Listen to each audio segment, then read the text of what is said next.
Hello everyone, welcome back to my channel. In today's video, I'm going to show you how to add a send message button to your Facebook Reels video. First, open the Facebook app on your mobile device.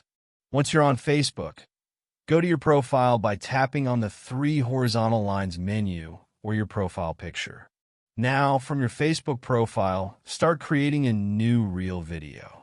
You can either select a video from your device's gallery or record new content for your reel. After you've selected or recorded your video, tap the Next button. Here, you'll see various options for your reel. Below the description section, tap on Add Message button. A new screen will appear with different options.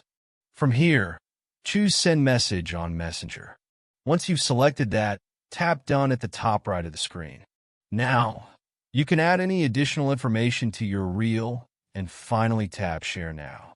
The Send Message button will now appear on your reel, allowing viewers to message you directly from the video.